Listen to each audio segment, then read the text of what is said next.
Did you know that kids retain information if they're learning through play? Today's video, I am sharing with you a fun math game. This is going to be a series, so do make sure to hit that subscribe button and notifications to learn more fun math games that really engage the kids. This is a fun way that not only helps retention because they're having fun doing it, but they actually kind of want to do it, right? So, hey friends, just a quick reminder, if I am talking too fast or slow, we all have different speeds of processing. Make sure there is 3 dots up here that you can click on, and you can either increase my speed or decrease my speed so that you can do it at a rate that is best for you. Let's get into it. What you're going to need is 3 things that you likely have around the house. The first thing is going to be a set of dominoes, and then you need to have something to write with and something to write on. Now, let's jump into it. Let me show you what we're going to be doing. You're going to get the dominoes, you're gonna go ahead and place them face down. Now you can play this as a group, right? You can make it a game, or you can play it individually. It depends on your situation. If you only have one child, then you're playing it, as the person or your child and you. If you're doing it as a school setting, you could do it with the whole class or do small groups.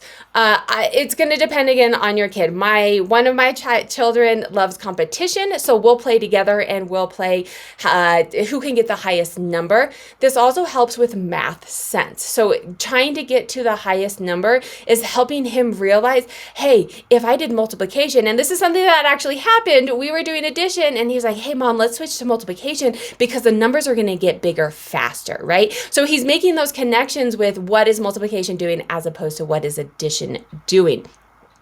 If you have a child like my middle child who doesn't like competition, it actually stresses her out. She just plays this individually, sits down and plays it for a few minutes and does it all on her own. So once you have them set out face down, you decide if you're taking turns or playing by yourself.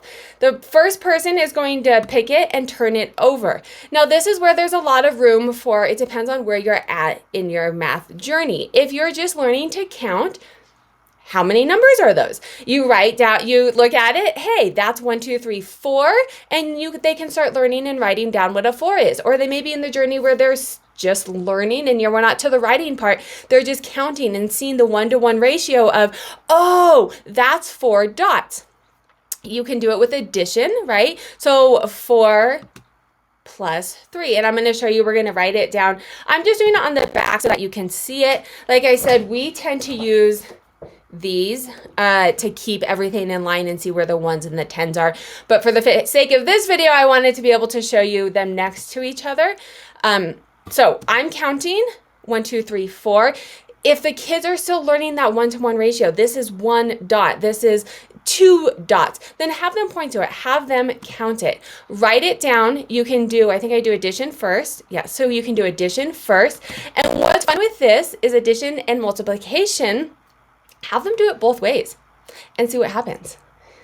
They're going to get the same answer, but it's so cool for them to be able to visually see it and do it both ways and then say, hey, why is that? Oh, look, when I count all the dots, it equals 7 whether I add 4 plus 3 or I add 3 plus 4. Same thing is true with multiplication.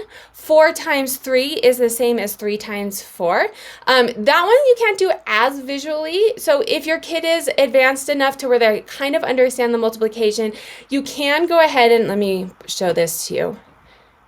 Let's go back here. Yeah, so here's a 4 plus 3. So what we're doing with multiplication is we are doing 3 4 times. So they can count 3 4 times. You can also flip it and say, hey, what happens if we count 4 3 times?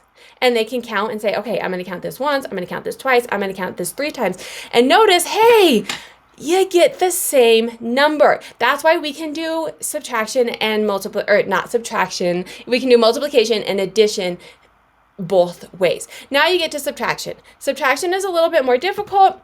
You're going to, as the parent, unless you're working on negative numbers, you're going to want to say, hey, what's the bigger number? Again, math sense, they're figuring out which one greater, less than. Remember when we were learning math, it was, it was biting and it was on a piece of paper and it was super boring. This is actually letting them see, hey, which number has more dots? That's the bigger number. and then you're subtracting the smaller number for it. If you're to the part where you're doing negative numbers and they understand that concept, you could do it either way, right? But point out here too, hey, is 4 minus 3 the same thing as 3 minus 4? It's not. You cannot do it both ways. Addition you can, multiplication you can.